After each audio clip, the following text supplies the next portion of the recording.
Yo, yo, yo. I don't know if anybody can hear me, but this is a test audio. I've been hearing the word StreamYard for a long time now.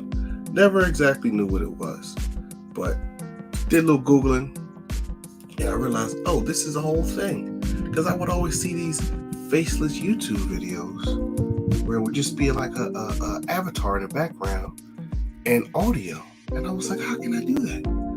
And people would be live sometimes. Sometimes it would be pre-recorded. But if you know, you know. And now I know. Had no idea what StreamYard was. So this is my first StreamYard live broadcast on the Nuclear Dad YouTube channel. So I figured, it's late night, early morning for some.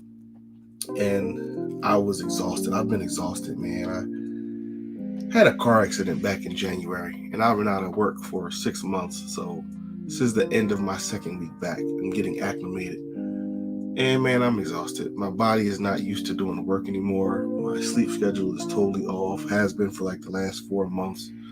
So as I try to get back into the swing of things, I think it was about 7:30, 8 o'clock this evening. Well, technically yesterday at this point. I passed out on the couch and slept until about 10:45. So I got a little energy. And I have my wife's uncle died, so I have a funeral to go to tomorrow. And I needed to get some things ready, so I figured while I have the washing machine going, because if I leave now, then I'll be all backed up tomorrow, right? It'll throw the whole morning off. So I figured I'm up, I have a little bit of energy. Let me get my clothes together.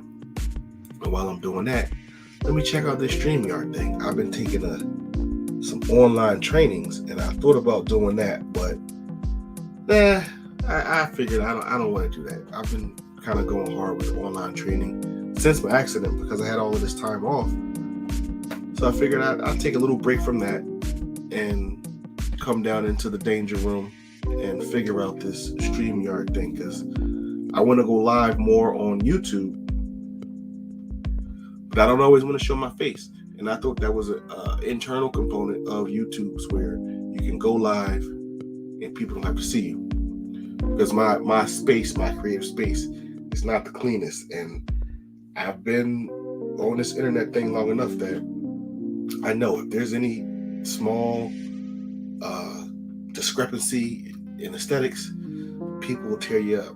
People don't come for the information. Sometimes people come for a reason to pick apart what it is that you're doing. So I figured out the faceless YouTube thing, and I think I like it. I would like to remove the Powered by StreamYard logo, but it ain't a biggie.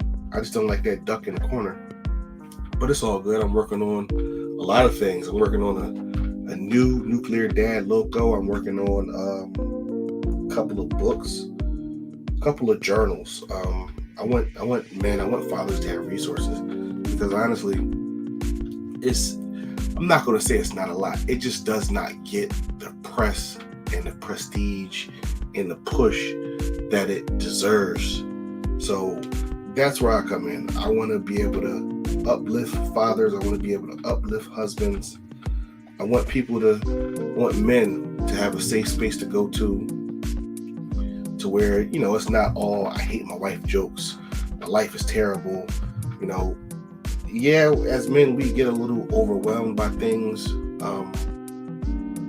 But it's no reason to stop the movement. It's no reason to stop motion. And I want us to be able to know that there's a place where we can go where there's information being disseminated. Now, this is not a regular podcast. Podcast has been on hold. Again, I had this car accident, and I thought, when I first got my doctor's note for work to be out for 6 months, I thought I would have ample time to be creative and do all the things. And no, man, I was exhausted. Because the one car was totaled. We had 2 cars in a family. One car was totaled, and I just didn't want the idea of the double gas and the double maintenance and the double insurance. So we've been operating on one car, and in between taking the kids to school and picking the kids up and taking the wife to work and picking the wife up and going back and forth to doctor's appointments, I creatively, I just wasn't there. My brain was like just squeezed dry. And now that I'm kind of getting back into what my normal routine was when I started the Nuclear Dad, I figured, let me get some momentum, let me get the ball rolling, let's kind of get back into the swing of things.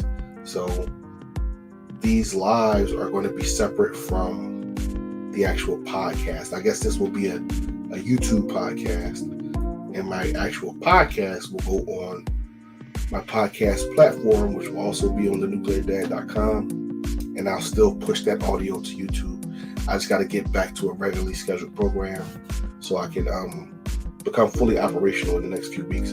Because ironically, it's been about a year since I started this whole thing, and the way I planned it in my head is, I really didn't plan, I just kind of jumped in. But as I progressed in making the podcast and building it out and thinking strategically of how I wanted to work, I originally thought that I wanted to do one season per season, if that makes sense. So for a year. So by the end of year 1, going into year 2, I will be on season 5. But I only wound up doing 2 seasons, and I never finished season 2 of last year. I'm not gonna say I never finished it, but there was an episode that I wanted to do called The Algorithm, and I never really finished it. And I'm kind of glad that I didn't. I will do that again in some way, shape, or form. But I was recording that around August, September of last year, and maybe even October. Between September and October last year. But when I took that little break, all of these things happened. The AI explosion happened, ChatGPT happened, and none of that was in that original algorithm content. I have some audio for it. It just was never uploaded onto anything that I upload my stuff on. It's not on the podcast platform. It's not on the website. It's not on YouTube. So I'm kind of glad, and what I'll do is I'll double back and I'll do a little bit more research, put a little bit more time in, because the algorithm thing is real, and it's starting to become a buzzword. You hear that a lot: the YouTube algorithm, the Facebook algorithm, the Instagram algorithm, the TikTok algorithm. The algorithm is real. It's just a set of instructions to carry out a task. Like it's like a recipe. If you're cooking, an algorithm is the ingredients and the steps it takes to prepare the dish. You know, the temperature that you set the oven on, or the burners on the stove, whether they're on medium, high, low, medium, low, whatever. But I want to get back into the algorithm because I think it's very important. I'll try to find another word, because it's kind of, like I said, it's a buzzword, which I don't mind, but I don't want to feel like I'm using super trendy words as clickbait. But the idea for the algorithm came about last year in the fall. Before I started hearing that word everywhere, I was thinking about the algorithms of life. So I'll get into that later on. But yeah, man, there's been a whole lot of things that's been happening personally, societally. Is that a word? Societally, whatever. But we can see, if you're observant, if you're not caught up in entertainment and celebrity gossip every 5 minutes, because there's always something. Hollywood is crashing and burning. The entertainment industry is crashing and burning. I just saw something about there's a Hollywood writer strike, and then the actors are joining them, and then I think it's a studio in Hollywood where there were trees along the street where people were protesting. They shaved all the trees, or they pruned them. They cut down all the branches, all the foliage off the trees, because people were using the trees as shade. So Hollywood is throwing shade at the people that are protesting by not providing shade, ironically, if that makes sense. But this is the world we're living in. Hollywood is crashing and burning, and people soon will find themselves living in an alternative universe. I mean, it's happening every day. I mean, what we see today was not what was happening last year, and vice versa. I mean, 10 years. Today, you're not the same person you were yesterday. This month, you're not the same person you were last month. But it's happening at such a rapid pace that I think people are finding it hard to keep up with. And some of us are still sticking to old methodologies for new circumstances.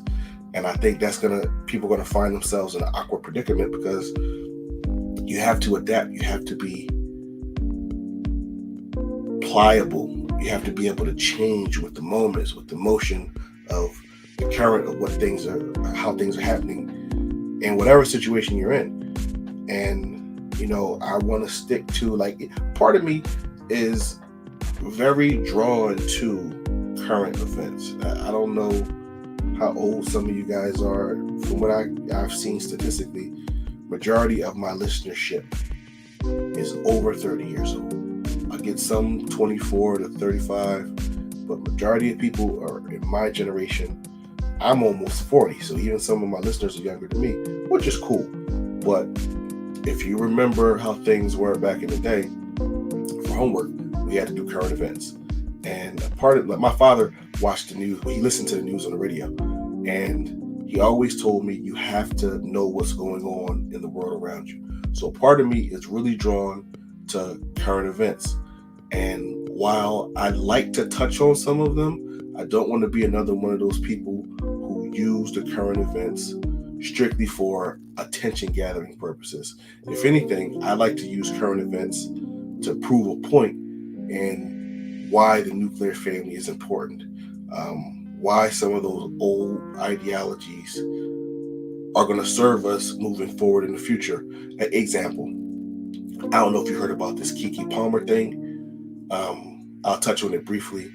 Basically, she went to an Usher concert. She was dressed like a young lady who is not representative of a mother and a wife, and she wasn't married to the guy that she was with, her baby daddy. But depending on some schools of thought, if you have sexual relations with somebody, if you have a child with somebody, you're married, whatever. But he went off on Instagram or social media and said some things, and then she broke up with him. But I see both of their points. I understand how that young man felt, because as a man who is technically legally married, if my wife goes out to a concert, I would not have a problem. If my wife was famous and she went out to a concert, technically she's going to see one of her peers perform. I would not have a problem. But if she's dressing like these young girls who want the hot girl summer thing, if that's even still a popular term, but you get my point, I would have a problem. And then when it comes to the young lady, from her point of view, she's grown, she can do what she wants, she doesn't have to answer. But that just speaks to the dynamic of their relationship. Like, if she was able to do certain things before and it wasn't a problem, why is it a problem now? And then why is this gentleman taking his personal business to social media? Me personally, if, again, famous or not, if my wife decides to go out with her girls or her sisters or whoever, and they're going to go have some fun, cool, go ahead, get away. I know the kids can be overwhelming. The job of parenting, the job of marriage can sometimes be taxing. You want to go out, blow off some steam? Cool. But I know I'm going to know what you're wearing before you leave. And even before we get to that junction, you're going to know personally, I don't approve of you wearing certain things out of the house. I see it in the house sometimes. Girl, what you got on? The kids awake. You better take that off. Wait till they go to bed. Show me later. But everything is of everybody. What you have under your clothes is for me. But then again, they're not married. They live in Hollywood. But that's the point. Certain boundaries have to be established prior to getting to certain situations. And you might not always know what's going to happen in the future. But, I looked into the matter briefly, and I saw that the young man was saying, he just, certain principles he lives by, certain morals he has, and he just doesn't want his lady represented a certain way, because when she goes out, she represents him. I get it. But also, young man, you got to carry yourself a certain way. the world does not need to know how you feel when it comes to your relationship. Certain things you don't announce publicly.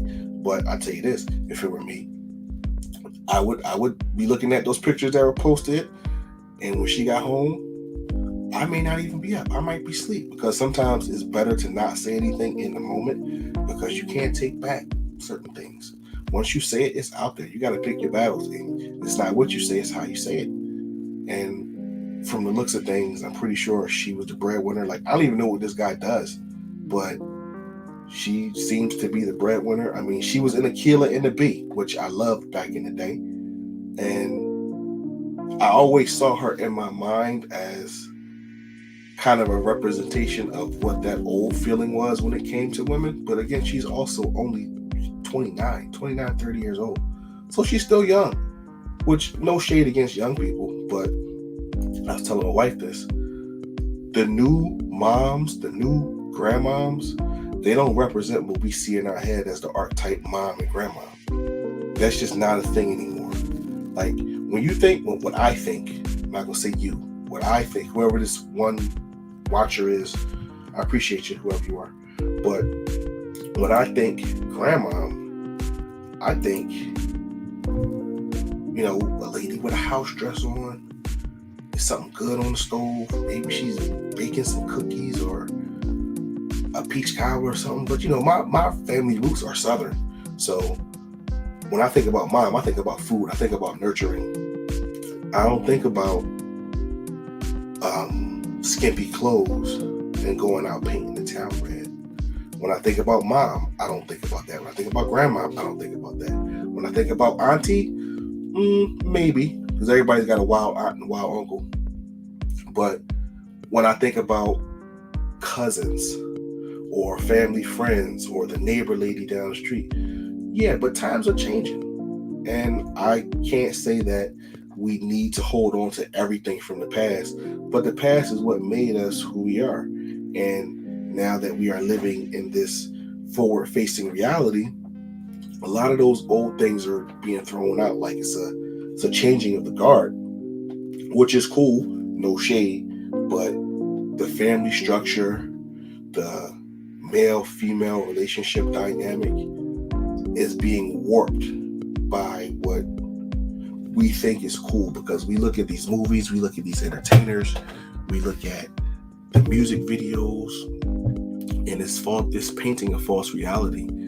And I feel bad for people who are thinking about marriage. Like, I was on Instagram a few minutes ago before I got on here, and I saw one of these pages I follow. Somebody posted, I had one more relationship in me before I marry an immigrant for $60,000. And it was funny. I laughed, but that's what it is. The relationships are about money at this point, and everything is about money. But I mean, if you look at if you've ever seen video or photos of people in remote parts of the world, they may not have indoor plumbing. They may have to walk 2 miles for water. They may live in a shack made out of branches and leaves for a roof. But when you see them in the picture, the family, they're smiling. And then you look at America, and I mean, I personally know people, 6-figure earners, husband and wife, nice house, nice yard, kids go to the best schools. And when I talk to the husband or the wife, mostly it's the wife, how are things at home? What's going on? Some people can have everything in the world and still not be happy, which goes to show that money does not equal happiness. Unfortunately, you would think that if people had enough to survive and a surplus, they wouldn't have too many worries. But the ego is never satisfied. Once you reach a goal, your mind automatically thinks, what's the next goal? Which is cool if you're talking about building. But when we're talking about family, having a family should be enough. But then you have some people, some men I know, where they can't be monogamous. It's just not in them. And there's no shade to them. I just know me, who I am. I only want one headache.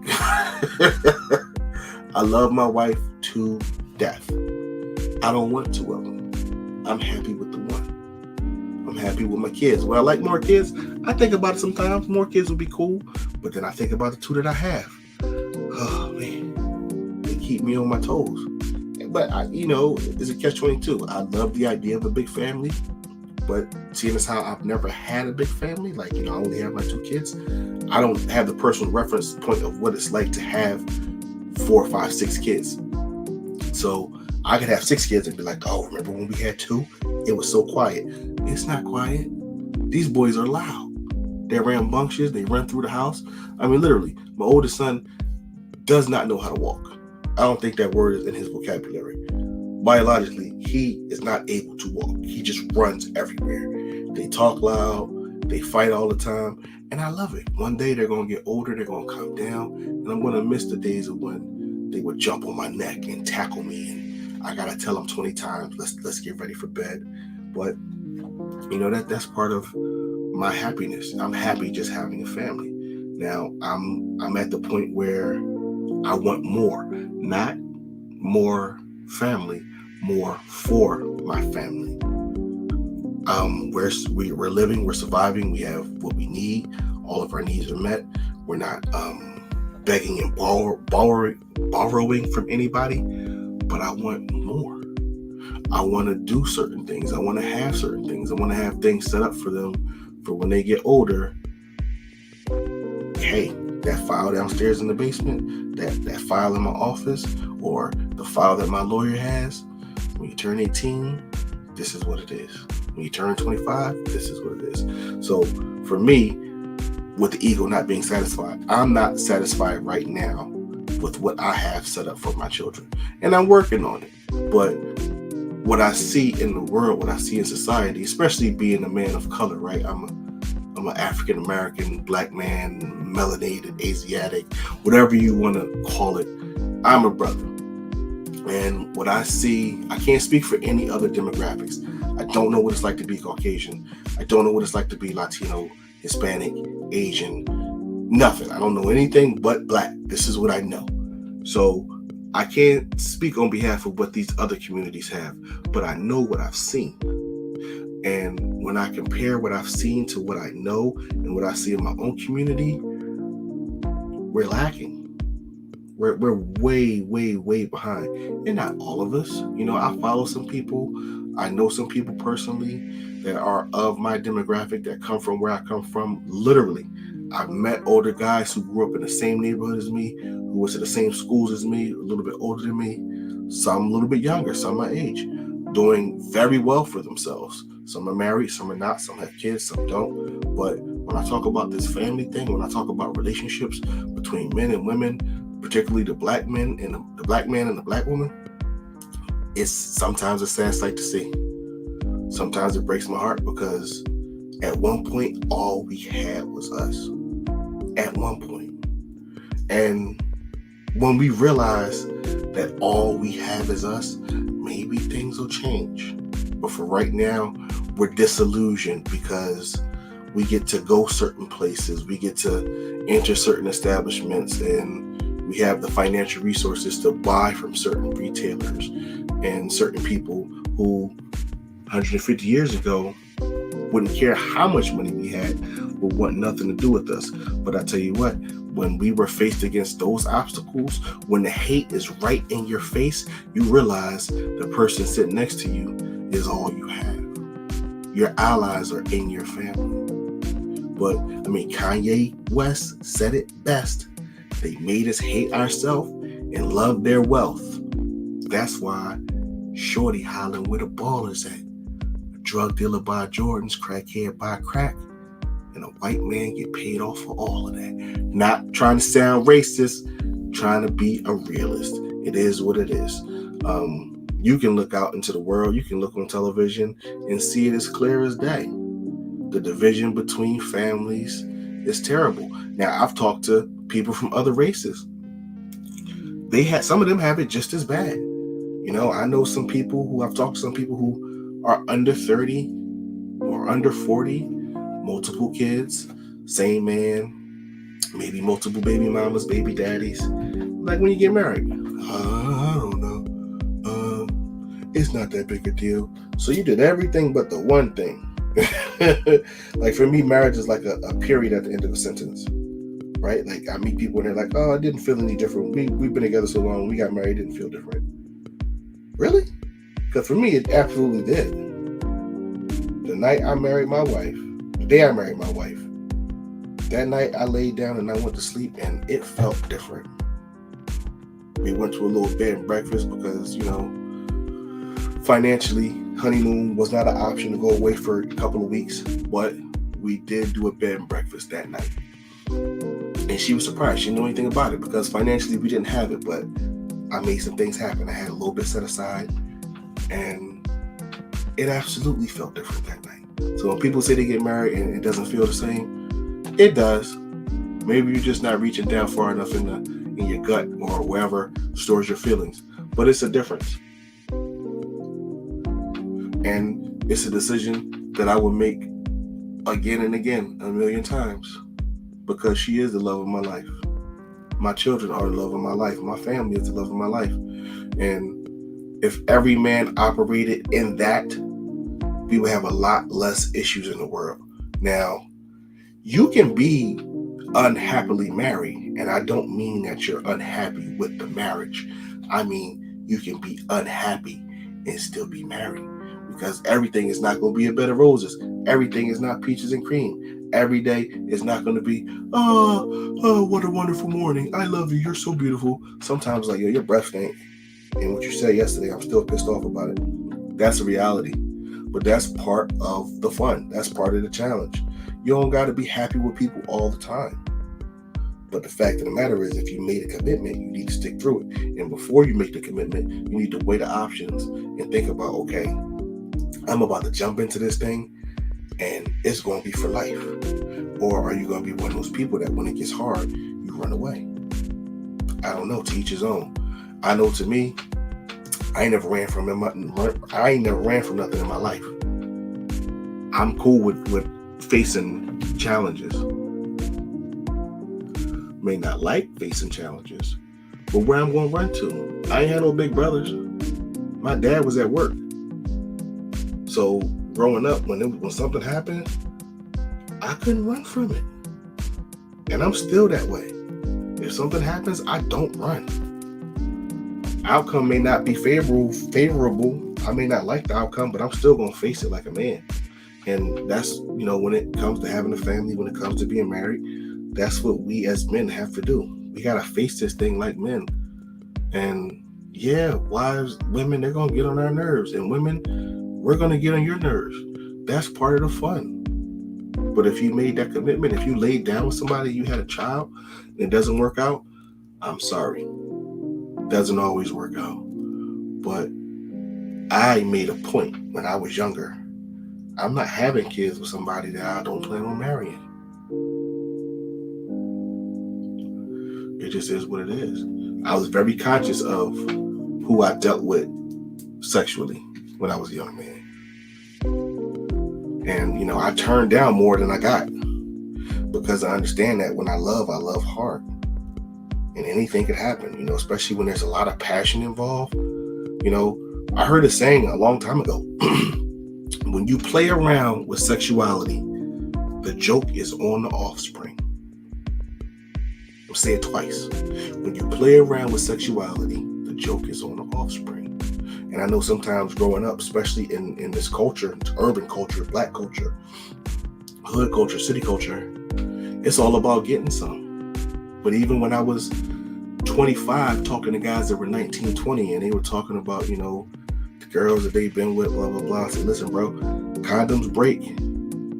Birth control is not always 100%. If you can't see yourself, at the very least, co-parenting cohesively, don't be with this person. If you just with her because she look good, you need to rethink your choices.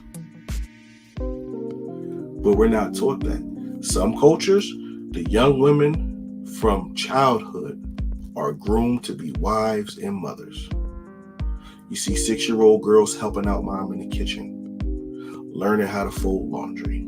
You see boys 4, 5, 6, 7 years old helping dad out, playing around with the power tools. Maybe even get him his own little set of kitty power tools. Get the little girl little kitchen. I mean, they don't even have home economics in school anymore. But some cultures, children are groomed from an early age. The girls, how to be wives and mothers. The boys, how to be husbands and fathers. And that is not a norm in American culture. Not today. Maybe in some small little pockets and offshoots in society, but the general overall societal thoughts, no. We don't even focus on education. We focus on making sure the kids are quiet and happy because we're working so hard that when we get home, we're tired and we don't want all of that yelling and running. I find myself saying it sometimes, but kids have endless energy. And if you actually look at them, I think a lot of people are jealous of their children because, we do our best to take care of them, make sure they don't have any wants and needs. And secretly, we want that as adults. We want to be able to be taken care of and not have to worry about working so hard. But again, if we're not taught at a young age how to sustain ourselves as adults, for men, how to be providers, how to be protectors, for women, how to be nurturers, how to be comforting, then we're going to find ourselves in dynamics where we're swimming against the current. And then the opposition becomes the person that's sitting right next to you, the person that's laying next to you, the kids that's running around the house because all they want to do is play. They don't understand, why is mommy and daddy so grumpy? Why are they yelling so much? And parents don't understand. We don't always have the emotional intelligence to be like, you know what? I'm tired.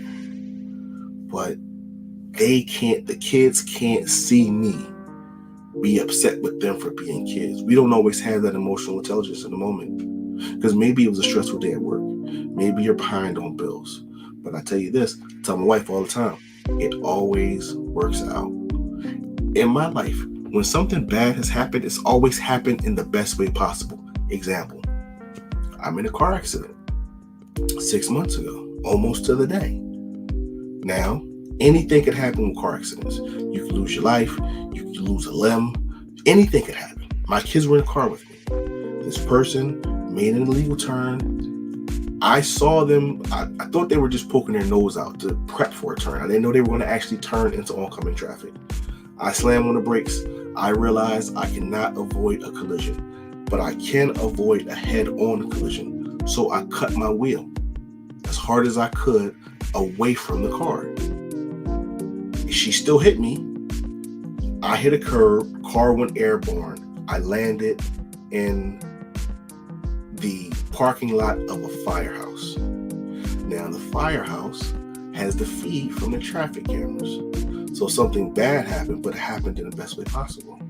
Another example, I was coming from a work event. This was years ago. I got on the highway. It's 1 a.m. and it's raining. I hear this noise and I'm thinking, it sounded like a train, honestly. I didn't feel anything wrong with my car, but I heard a noise. I turned my music down because I'm thinking there's a big truck near me. Like, what is that noise? I've never heard that. Then I realized something said pull over. I pull over to the shoulder. It's my car, my tire shredded. Don't know how. Again, it's raining. It's 1 a.m. and I'm wearing dark clothes. So I pull over, I call AAA. The tow truck comes, puts my car up on the flatbed. Then another car pulls up that has AAA. I'm in the passenger seat of this tow truck because they're about to drive me to my girlfriend's house, who is now my wife. They were going to drive me to her house. And I look over and I said, "You AAA?" And he said, "What does it say on the truck?" So I look at the guy in the driver's seat next to me. I said, "Listen, I need you to give my car to AAA because, that's who I called. I don't know who you are. I don't know where you came from."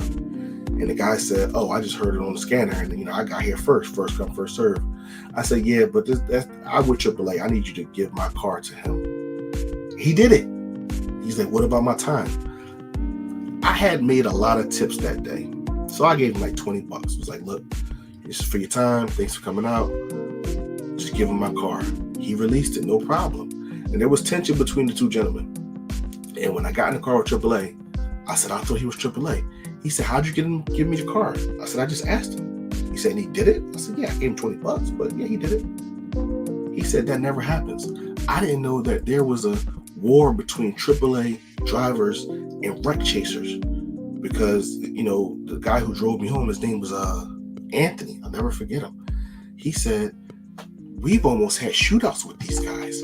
They'll take cars and hold them hostage. If it's on that flatbed, it's nothing that we can do. So you just asking him, I don't see why he did it, because they never do anything like that. Again, I said that to say, when something bad happens, it always happens in the best way possible, if you can see the silver lining. And I think that's something that a lot of us, we don't recognize. It's hard to always see, because we're always caught up in the moment of what's wrong and what could go wrong. But how often do we think what could go right? And when it comes to love and life and family, if you made these babies, if you're with this person and you're committed to this person, God, whoever you believe in, whatever higher power you believe in, is always going to find a way for it to work out in the best way possible for you. Now, if you plan for certain things and you're moving toward that plan, those plans will always come to fruition. Maybe not in the time frame that you expected, maybe not in the way that you expected, but things always work out for the best. And if you don't plan, it still works out for the best if you look at it in hindsight. So that's all I got. I'm testing out this StreamYard. I like the idea of the faceless YouTube live. I'm going to be doing more of these, but it's 1 o'clock in the morning, my time. I got a little nap in, so I got some energy, but I'm glad to be able to get this out of the way. I'm glad to be able to do this. I'm going to go get my clothes together for this funeral that we have to go to in a couple hours. Rest in peace to Uncle Arthur. Whoever this one viewer is, I appreciate you for attending. Make sure you check out the nucleardad.com. Check out the shorts on the YouTube channel. Some cool recipes and some things up there. I'm going to be a little bit more diligent in creating more content in the future, the coming weeks and months. But I appreciate you. Enjoy your day. Nuclear Dad, out.